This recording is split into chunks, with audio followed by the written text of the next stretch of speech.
What's going on, guys, and welcome back to another episode of Career Mode. This is episode number 196, and we start today's episode off with a game against Sunderland here. Of course, our first game in April here at the Den, and of course in the last game we had a 2-2 draw with Overton. The last game did only feature one game, so apologies for that for those who wanted more, but we've got 3 games in today's episode, so hopefully that's okay. But yeah, we take on Sunderland for the first game of today's episode, and Sunderland, of course, the side that sort of made my FIFA 13 career mode what it is. Millwall, the side that's obviously made this FIFA 14 career mode what it is, so good to line up against Sunderland. It always is quite nice.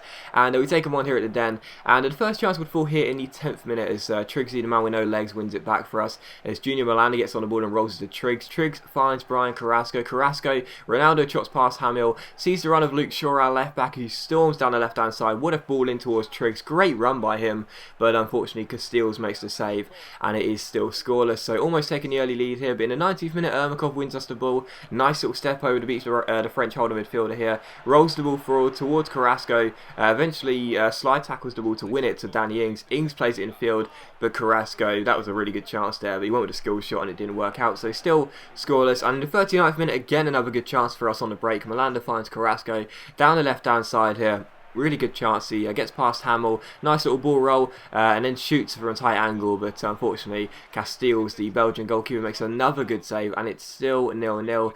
But from the corner, it's crossed in by Carrasco, and Eric Dier wins the header, puts it past Casteels, and makes it 1-0. So Eric Dier just wins so many headers in the area. It's not a real surprise when you consider his stats, and he's 6'3" and really, really strong, but even so, he's such a monster from offensive set pieces. But still, 1-0 here, and in the 45th minute, what about that for a ball by Triggs? But unfortunately, a volley by Carrasco goes harmlessly over the bar and wide the post too. But even so, what a ball by Triggs. Lovely outside the foot chip through ball there. It was weighted so nicely. But in the 53rd minute, disaster for us, because Brian Carrasco goes for a header and ends up hitting the deck, bruises his elbow, I think it is, and it's a really bad injury for Carrasco. Thankfully he gets to his feet though, but from that, Sunderland make the most of the fact that we were down to 10 men temporarily. Mavrias rolls it through, but a shot by Frey goes harmlessly wide the post, but I wasn't going to take any chances, so I brought Carrasco off straight away. Carrasco and Triggsy, the man with no legs, both came off, and the 2 Canes we got in our team, we got 3 Canes actually, well, 2 of our Canes in the team, Harry and Todd, come on here off the bench, and yeah, Triggs and Carrasco just picked up a knock go off.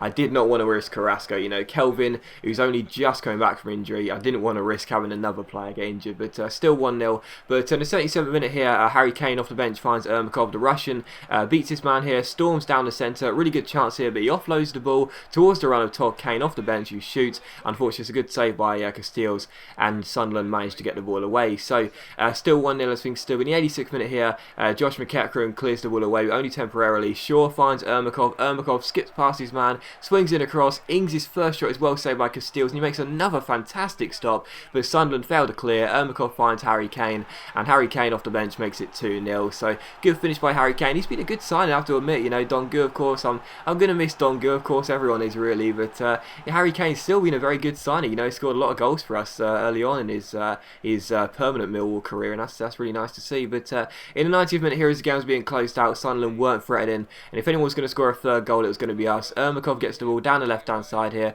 really good chances. He swings in across eventually after the fake shot, and Harry Kane offloads it to Todd Kane, but it's a good stop by Casteels, and Sunderland do get the ball away as Cancelo can't make the most of this chance. But 2-0 the final score, so a good win here. Of course, we slipped up in the last game against Everton, but good to get back to winning ways, and very dominant performance as well. Liali's goal was rarely threatened. Our defending was really good in that game. We seemed to make a lot of tackles, a lot of interceptions, a lot of blocks, stopped Sunderland from getting any shots in, and even getting into our area really, and we won the game by 2-0. So good to see Harry Kane score. Like I said, I'm going to miss Dongu, but he's made a very good start to his permanent Millwall career. But after that, I decided to go ahead and improve some contracts. We've got a lot of players that only have 1 year and 3 months left, and I thought I'd do this early before having to worry about it at the start of next season. And I offered a few players new deals here and wait and see what they say. Players like Carrasco and Milanda, and also players for the future like Packwood and Rodriguez and Francisco de Paula. So a couple of those players out on loan. Not sure how they're doing. It's a shame you can't really check how the players are doing on loan this in career mode of FIFA. But there you go. I'd like to have loan reports come back to you like in Football Manager. You know, you get reports like one of your scouts. You can send them out to take a look at how the players are doing on loan. So they'll say, oh yes, course, Kyle Packwood, who's on loan at Blackburn, I think it is in this game, got an assist in that last game, and he got a 6.4 rating or something. I don't know, that was kind of cool. But anyway, we offer those contracts, and we'll wait to see what the players say. We take on Aston Villa for the following game. As you can see, 9 games to go, and we're just 1 point behind Chelsea, so we just can't seem to take advantage at the moment. We can't seem to overtake Chelsea, and we take on Aston Villa here. And to be honest, I felt like this would be a game we should be able to win, but it was still going to be kind of tense for us, really, because Aston Villa do play some good football on this career mode, and they do have quite a good lot of young players as well. And the first chance of the game would fall in the 4th minute here. Kelvin doing some skill, and I was kind of frustrated as well, because some nice skill moves here sees him get around his man, and he seems to get barged off the ball, and I thought that was a penalty, but the referee didn't give it, and Aston Villa came up the pitch. Immobile got on the ball for them, gets around his man, goes through one-on-one and shoots, but he hits the post, and thankfully for us we get the ball away. So I was really annoyed, because that to me looked like a penalty, but still 0-0. But just a few minutes after that, Matthew Loughton plays an amazing ball over the top here towards Burke. Burke plays another amazing ball over the top towards Gary Gardner, and he beats Liali rushing out and chips the ball over him and into the back of the net. So that's happened a few times this season. I brought Liali out, but he's not quick enough, and I've been made to pay. And after there, Gary Gardner, first time chip over Liali into the back of the net, and it's Millwall 0, Aston Villa 1. So the away side take the lead here, and in the 23rd minute, Kelvin, back from injury, plays a nice little scoop turn and then a ball into Danny Ings. Ings plays it back to Kelvin over the top here, takes on Luna, beats him with the fake Rabona and the advanced rainbow, shoots on the volley, but it's a good stop by Raphael, and it's still 1-0. But from the corner, we cross the ball in with Brian Carrasco towards the head of guess who, Eric Dier. He wins it and makes it Millwall 1, Aston Villa 1. So gotta love Eric Dier as he takes Brian Carrasco out there. Gotta love Eric Dier from set pieces. He's such a monster. Definitely worth buying for your career mode if you like a player who can score from a lot of corners. And it's 1-1 here. But in the 41st minute, Silla gets on the ball for Aston Villa, rolls it through towards Burke, down the right hand side here. Good chance here as he takes on his man, beats him, plays it back towards Silla. Silla gets on the ball, plays it back to Burke. Burke finds Sissoko. I couldn't get the ball off Villa. Sissoko finds Immobile. Great touch to get one around Triggs. Plays the ball forward towards, I'm not sure who that was, but it comes back to Immobile, and he smashes the ball past Gutierrez on the line and into the back of the net. So Millwall 1, Aston Villa 2, and the Aston Villa forward had his 2nd goal of the game. So we just couldn't stop Aston Villa going forward. They were such a threat, and I just couldn't seem to deal with them. And the 49th minute, well, how about this? Liali comes out, doesn't decide to use his hands. Not sure why. He was in the area, doesn't use his hands. His clearance is poor. Immobile gets on the ball, plays a 1-2 with Burke, and Immobile is such a clinical finisher on this game. He blasts it past Liali, and it's Millwall 1, Aston Villa 3. So Liali not having a good game there, but that one wasn't my fault. I didn't call him to come out. He came out, he should have used his hands. Instead he used his feet. The clearance was poor, and Villa took advantage. And if it wasn't for a great stop by Liali here in the 56th minute, for a fantastic save by Liali, we would have been down 4-1. So good stop by our Italian goalkeeper, but still, we go on a break here. It's Kelvin with a nice skill move here to get around his man. Great turn of pace by Kelvin. He shoots here with his right foot, but Raphael makes a great save, and it's cleared off the line by Loughton, and it's still 3-1 as we can't make the chance pay. So still Villa have the lead in this game. And the last chance would fall here in the 88th minute.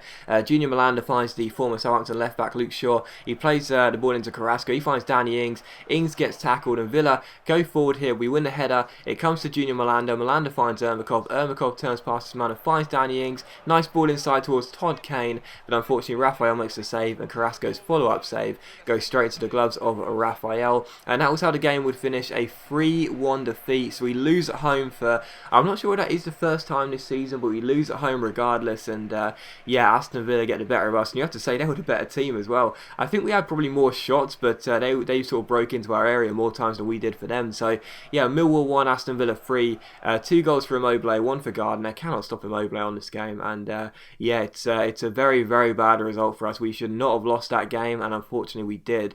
So I was very, very frustrated. But after that, we saw that a few players accepted new 1-year deals and a few declined. So I think it was 3 declined and 4 accepted.